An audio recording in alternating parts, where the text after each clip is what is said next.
100 ಜನ ಕೌರವರು ಸತ್ತ ದುಃಖದಿಂದ ಕೌರವರ ತಾಯಿ ಗಾಂಧಾರಿ ಗೊಳವಂತ ಹೇಳ್ಕೊತಿದ್ರು. ಅವರನ್ನ ಸಮಾಧಾನ ಮಾಡೋದಕ್ಕೆ ಅಂತ ಶ್ರೀಕೃಷ್ಣ ಹೋಗ್ತಾನೆ. ಯಾರನ್ನ? ಗಾಂಧಾರಿಯನ್ನ ಸಮಾಧಾನ ಮಾಡೋದಕ್ಕೆ. ಗಾಂಧಾರಿಗೆ ತುಂಬಾ ಸಿಟ್ಟು ಬಂದು ಕೃಷ್ಣನನ್ನ ಪ್ರಶ್ನೆ ಮಾಡಿದ್ದು. ಕೃಷ್ಣ, ಕುಂತಿ ನಿನಗೆ ಹೇಗೆ ಭಕ್ತಳೋ ನಾನು ಹಾಗೆ ನಿನಗೆ ಭಕ್ತೆ. ಕುಂತಿಯಷ್ಟು ಭಕ್ತಿಯಿಂದ ನಿನ್ನನ್ನು ಪೂಜಿಸುತ್ತೋ ನಾನು ಕೂಡ ನನ್ನ ಜೀವನದಲ್ಲಿ ನಿನ್ನ ದೇವರಿಗಿಂತ ಹೆಚ್ಚಾಗಿ ದೇವರ ತರ ಪೂಜಿಸಿದ್ದೇನೆ. ಕುಂತಿಗೆ ಅಷ್ಟು ಒಳ್ಳೆ ಮಕ್ಕಳನ್ನ ಕೊಟ್ಟೆ, ನನಗೆ ಅಂತ ಕೆಟ್ಟ ಮಕ್ಕಳನ್ನ ಕೊಟ್ಟೆ ನೀನು ಅಂತ ರೇಗದ್ದು ಕೃಷ್ಣನ ಮೇಲೆ.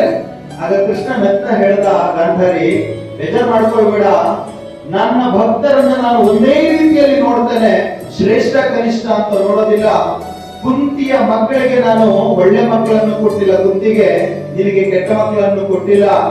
ನಿನ್ನ ಮಕ್ಕಳು ಕೆಟ್ಟವರಾಗೋದಕ್ಕೆ ನೀನು ಕಾರಣ ಆದ್ರೆ, ಕುಂತಿಯ ಮಕ್ಕಳು ಒಳ್ಳೆಯವರಾಗೋದಕ್ಕೆ ಕುಂತಿ ಕಾರಣ ಆದ್ಲು ಅಂತ ಹೇಳ್ದ.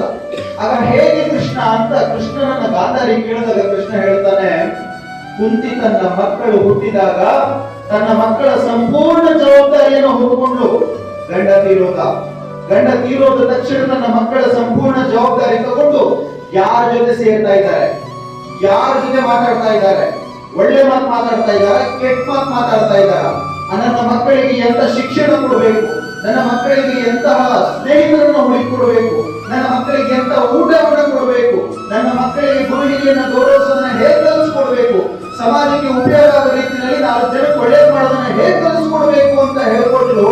ತನ್ಮೂಲಕ ಅವರು ಜಗತ್ ಪ್ರಸಿದ್ಧಿಯಾದ್ರು. ನೀನೇನ್ ಮಾಡಿದೆ? ಗಂಡನಿಗೆ ಕಣ್ಣು ಕಾಣಿಸಲ್ಲ ಅಂತ ಹೇಳಿ ಗಂಡನಿಗೆ ಇರೋ ಕಣ್ಣು ನನಗೆ ಯಾಕೆ, ನಿನಗೆ ಕಣ್ಣು ಕಾಣಿಸ್ತಿದ್ರು, ಕಣ್ಣಿಗೆ ಬಟ್ಟೆ ಕಟ್ಕೊಂಡು ಕೂತ್ಕೊಂಡೆ. ನಿನ್ನ 100 ಜನ ಮಕ್ಕಳು ಯಾರ ಜೊತೆ ಸೇರಿದ್ದಾರೆ, ಏನ್ ಮಾತಾಡ್ತಾ ಇದ್ದಾರೆ, ಯಾರ್ಯಾರ ಜೊತೆ ಸೇರ್ಕೊಂಡು ಏನೇನ್ ಕೆಟ್ಟ ಕೆಲಸ ಕಲಿತಾ ಇದ್ದಾರೆ, ಯಾವತ್ತಾದ್ರೂ ಗಮನಿಸ್ತಿಲ್ಲ. ನಿನ್ನ ಮಕ್ಕಳ ಸಂಪೂರ್ಣ ಜವಾಬ್ದಾರಿಯನ್ನ ನೀನ್ ಮಾಡೋದು ಬಿಟ್ಟು ಯಾರಿಗೆ ಕೊಟ್ಟೆ? ದುಷ್ಟನಾದ ಶಕುನಿಗೆ ಕೊಟ್ಟೆ.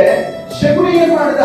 ಕುರುವಂಶದ ಮೇಲಿನ ಸೇಡನ್ನು ತೀರಿಸಿಕೊಳ್ಳೋದಕ್ಕೆ ನಿನ್ನ ಮಕ್ಕಳಿಗೆ ದ್ವೇಷ, ಅಸೂಯೆ, ಹೊಟ್ಟೆ ಕಿಚ್ಚನ್ನ ತುಂಬಿ ಅವರನ್ನ ಕುರುಕ್ಷೇತ್ರ ಯುದ್ಧದಲ್ಲಿ ಪಾಂಡವರ ಜೊತೆ ಯುದ್ಧ ಮಾಡೋದಕ್ಕೆ ಪ್ರೇರೇಪಿಸಿದ. ಇವತ್ತು ಪಾಂಡವರಿಂದ ನಿನ್ನ ಮಕ್ಕಳು ಬೀದಿ ಹೆಣಾಗಿ ಬಿದ್ದಿದ್ದಾರೆ.